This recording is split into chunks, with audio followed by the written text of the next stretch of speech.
that has been doing every discipline from the very start of his career, you know you're looking at a guy that will contend for a championship. And if our fighter meeting on Thursday is any indication, confidence not an issue for this young man coming in here tonight.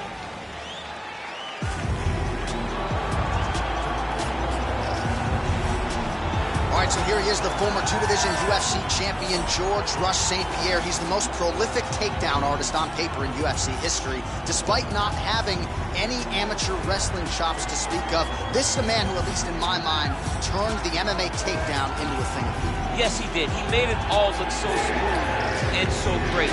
But it was the striking of George St. Pierre that was so good that made you have to be on awareness the whole time. So as the hands flew up, George St. Pierre had the timing that was unmatched at the time in mixed martial arts.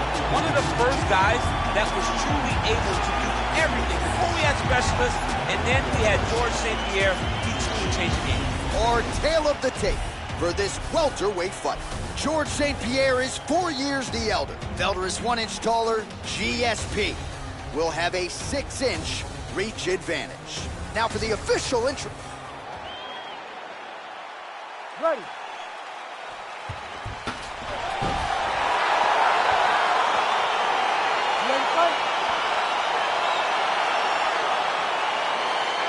right, so the fight is underway. We will see how it plays out. It's a pick'em fight according to Las Vegas, and really hard to think of a weakness that we've seen on film from either guys in their UFC careers. I feel like both of these guys are the top of the food chain. They're the best of the best that we can put inside the octagon.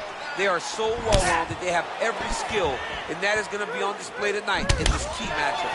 Well, we talked about that reach advantage as you see him land the straight punch there. Great job using his length in that situation. St. Pierre gets caught with that punch. He'd be wise to get those hands up. Oh, able to slam him down to the ground. Well done.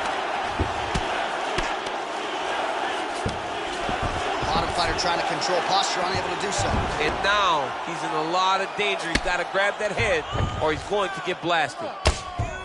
Well, these are some excellent ground and pound strikes here, DC. There's an efficiency with which he operates in these situations. He knows exactly when to throw, exactly when to hold, and it's allowing him to really control the grappling aspect of the fight. There's a song there, right? Know when to hold him, know when to fold him. Yep, absolutely.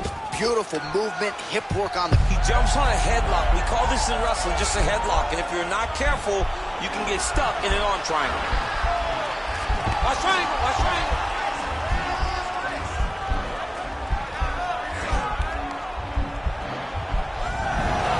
Nicely done.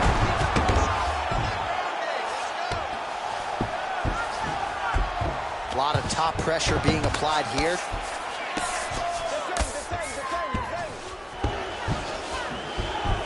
Working out of side control here. His opponent trying to control posture, but you got to be careful here. Oh, he postured up there, gained some valuable separation. And now the ground and pound starts. Good movement by him here, transitioning very well on the ground tonight. Step for step, he's staying with his opponent in every transition. Working off of his back here. Looks like he may try to hip escape. 90 seconds to go in the opening round. Pretty good work with the strikes here off of his back by Felder. Lands with the ground and pound here. He's putting him in exactly the position he needs to be in right now. He's able to relax here. And he understands, being a veteran of so many fights, that as long as he's on top, he's winning. He feels like he's winning here. The strikes continuing to pile up. 27 total strikes and counting have landed for Paul Felder. Irish Dragon gets caught with that punch. His chin is held up thus far. Got to shore up the defense here, though.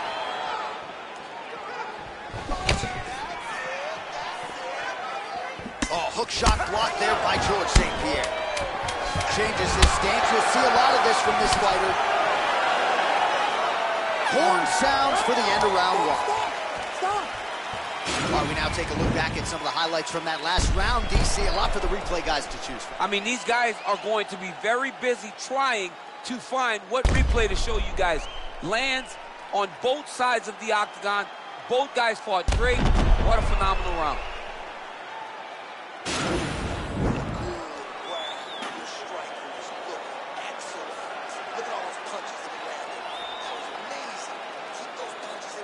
All right, here we go with our next round.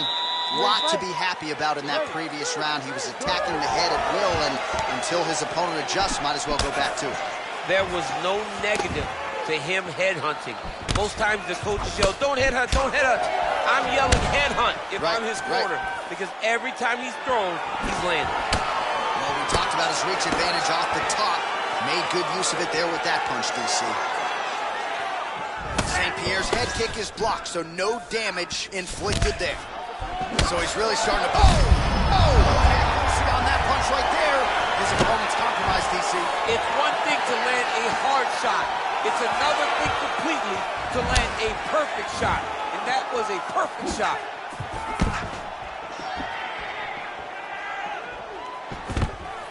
Now, and a quick entry. Great single entry. Rotates the high crotch, taking it for a while. Lands a strike now from the bottom. Nice work there by the Irish Dragon, Paul Felt. Well, you know, I don't like the gi very much, but I have an appreciation, and a healthy one, for these type of transitions. You can tell he's been in a gi at some point in his life with the way that he moves so freely. I'm skipping jiu-jitsu next week, too. All right, so you got to be careful playing on the ground with this guy. You don't want to mess around for too long. Posturing up now. And now the damage is about to start. Now the guy's got armbar. He's attacking it on him.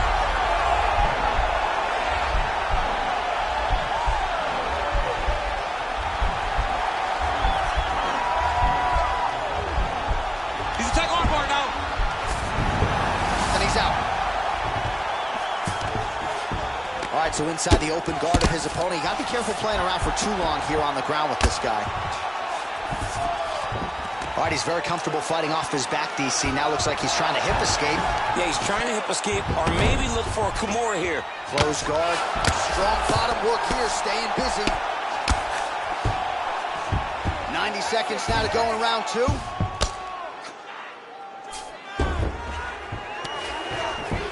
Well, he's up, but oh, is he hurt. So a much different approach from him here in round two. Took him a while to find the range, get in his striking rhythm. He has found it here, and as a result, has really picked up the pace in round two. Big, powerful punch lands. Now he gets back to range. Big body kick lands. GSP gets caught by that flush straight punch. Nice job by the offense there. Continues to mix it up, going to the head, mixing in some body shots. Strong defense here as the hook to the head is blocked. St. Pierre gets hit with a kick here. That one landed flush. Let's see if he can make some adjustments. Stop.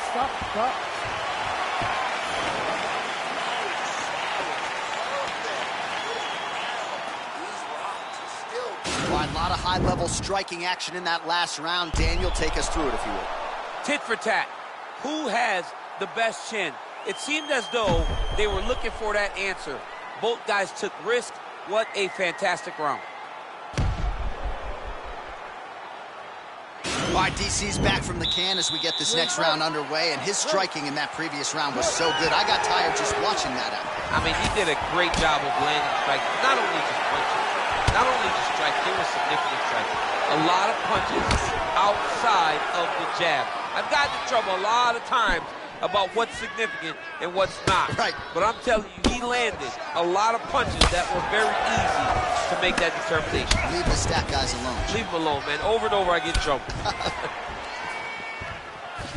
Continuing to work the body to great effect. That is as big a strike as he has landed thus far tonight. Big, massive shot lands. Look at how tough his opponent is, though. Still standing, still in their fight.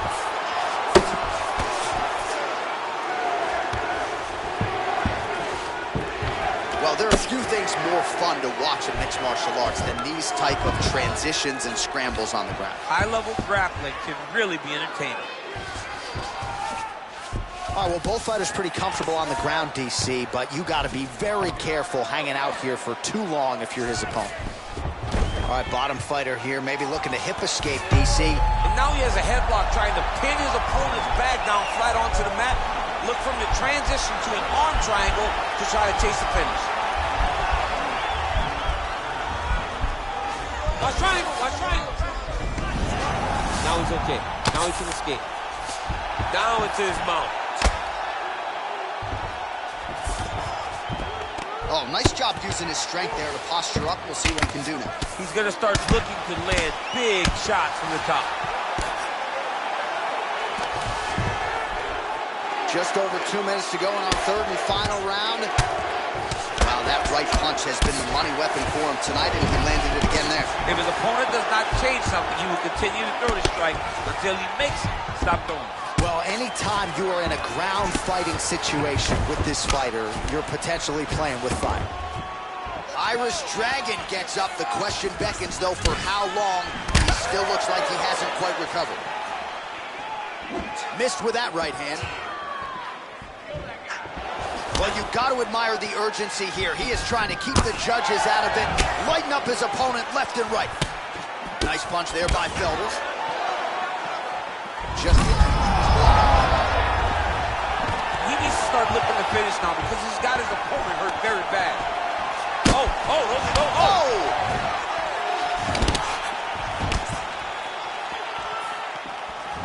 Whiffs on that offering.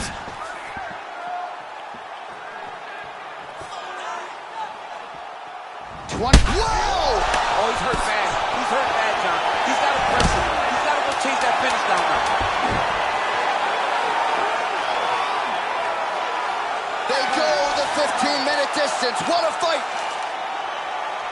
All right, so a close competitive fight throughout. It goes the distance. Maybe a slight striking edge on one side, and perhaps that'll be enough for him to get the knockout. I mean, he's got to hope, right? He's got to hope that what he did, those exchanges where he came out in front, was enough to earn him the victory. This was a very, very close fight, and I'm interested to see who gets the decision. The official decision is in. It resides with Bruce Buffer. Ladies and gentlemen, after 3 rounds, we go to the judges' scorecards for a decision. For the winner by split decision, Paul